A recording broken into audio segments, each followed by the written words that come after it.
While a distant light flickers in the void, an alien woman practices basic English sounds, slowly perfecting her accent.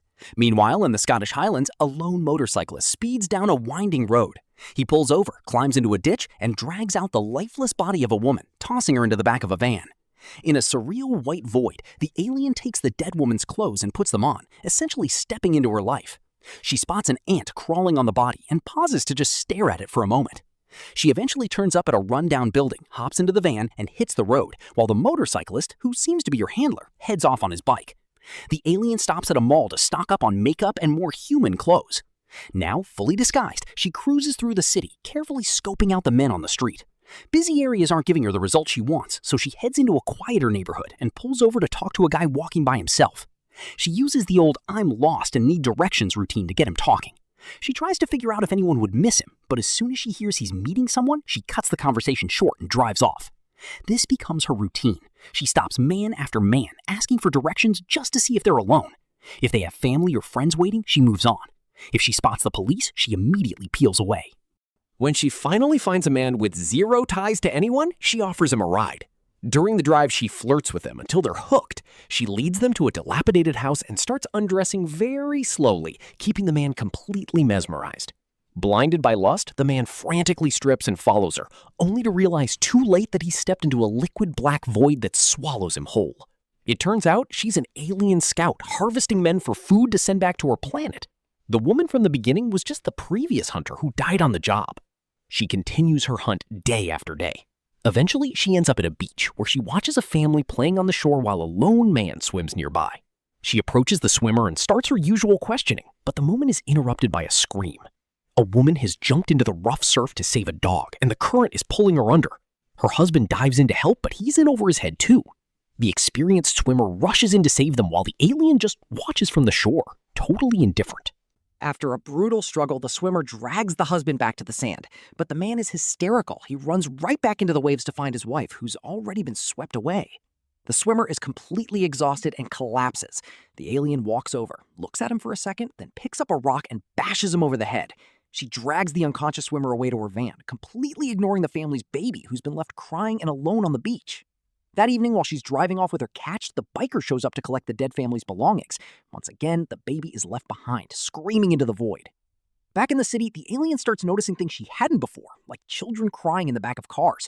While stopped at a light, a group of guys in the next car start catcalling her. She decides to follow them to an old building. She gets out to approach them, but she's forced to turn around when a group of rowdy women suddenly appears. It turns out the building is a club. The women see her standing alone and drag her inside, insisting they'll be her new friends. The alien is overwhelmed by the human chaos, the loud music, the crushing crowds, and the sensory overload. She uses the confusion to ditch the group and sneak through the building until she finds the back quarters. Trying to find an exit, she accidentally walks into a lounge area. One of the guys who was catcalling her earlier is there. He starts flirting again, and she dances with him until he agrees to go back to her place. Back at the house, she does the slow strip routine again. The man falls into the trap and finds himself floating naked in a dark space where he sees one of her previous victims. The bodies are in a weird state of semi-frozen preservation. They can't speak, but they manage to touch fingers for just a second before the first victim drifts away. Suddenly, there's a loud bang, and the first man's body pops like a balloon, leaving nothing behind but a wrinkled, empty bag of skin. The skin shrivels into a mass, while the victim's internal organs are seen moving along a conveyor belt toward a glowing hatch. Nourishment for the alien race. The next day, while stuck in traffic, a young boy selling flowers gives her a rose, saying it's a gift from a man in an expensive car nearby. When she sets the flower on the seat, she's shocked to see blood on her hand. The thorns actually pricked her. On the radio, a news report says the husband's body was found on the beach, but the wife and baby are still missing. No one noticed they were gone until they didn't show up for work. The search is on hold due to fog. The alien is supposed to be hunting, but instead she spends her time observing women and children. She eventually picks up a man, but she isn't her usual flirty self.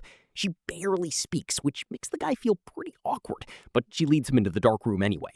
Sometime later, she meets the biker in a dark room. He inspects her closely, suspicious that she's becoming too human, but he has no proof, so he leaves. Walking down the street later, she accidentally trips and falls face first onto the pavement. She just lies there, refusing to move. Eventually, strangers help her up and check on her, but she just walks away without a word.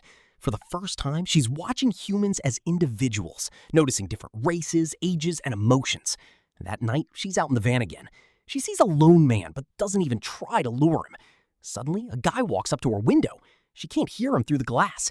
She rolls it down a bit, and the roar of a passing train fills the van. The guy's gang surrounds the vehicle, pounding on the sides and jumping on the hood. She just stares at him before driving away. A few moments later, she pulls over for a man with a severe facial deformity. She asks for directions and convinces him to get in. She tries to flirt, but it's different this time. She tells him he has beautiful hands and asks about his life. He explains that he only grocery shops at night to avoid people who mock him. He's never been touched kindly. She takes his hand and puts it against her cheek, convincing him to come home with her. The man is so stunned he has to pinch himself to make sure he isn't dreaming. At the house, she leads him toward the dark room. There's a mysterious shiny silhouette watching them, which distracts him. To keep his eyes on her, she takes off her bra. When he asks if he's dreaming, she tells him they both are. This time, she has to get completely naked before he falls into the trap. But the alien feels something off about this catch. On her way out, she catches her reflection in a dirty mirror and can't stop staring. A fly buzzing snaps her out of it. It's revealed that she actually let the deformed man live. She leaves him outside and drives off. The man wanders through the fields, naked and confused. Meanwhile, the biker is speeding through the mountains toward a small town.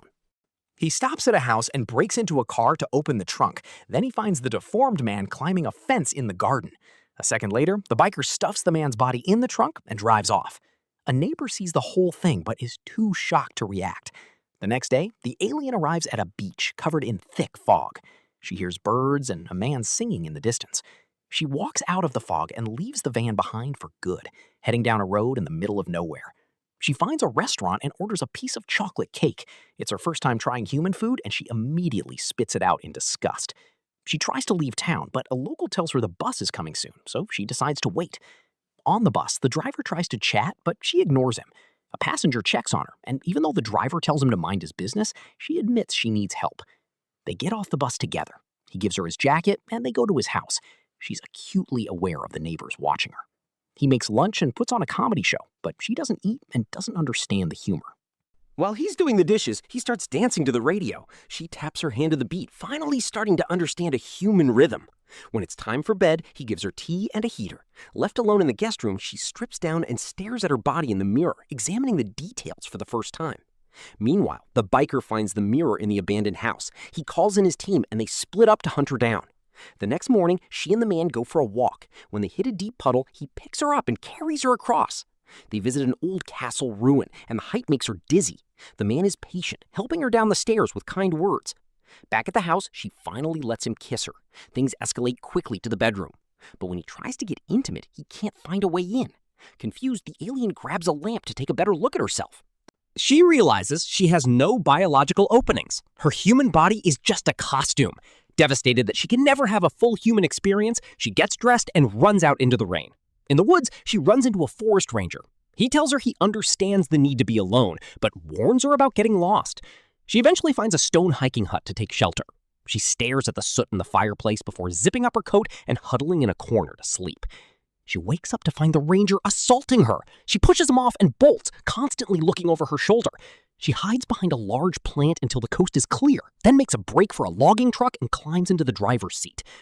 Suddenly, the ranger appears. She desperately honks the horn for help, but no one shows up. She has to keep running on foot. The ranger chases her through the forest and eventually tackles her to the ground. As he tries to force her clothes off, she fights back with everything she's got. During the struggle, she manages to slip away, but the man is left staring at his hands in shock. He ripped her clothes so violently that he actually peeled away her human skin. The ranger runs away in horror. The alien wanders through the trees, dizzy and in pain. Finally, she collapses and removes the ruined human disguise. She sits there with the mask on her lap, staring into its eyes, accepting she will never be human. Suddenly, the ranger returns and douses her in gasoline. She tries to walk away, but he lights a match and sets her on fire. She runs until she finally drops dead. From the mountaintop, the biker watches as her body burns to ash, sending a cloud of dark smoke into the sky. Thanks for watching. Don't forget to subscribe and hit that notification bell for more.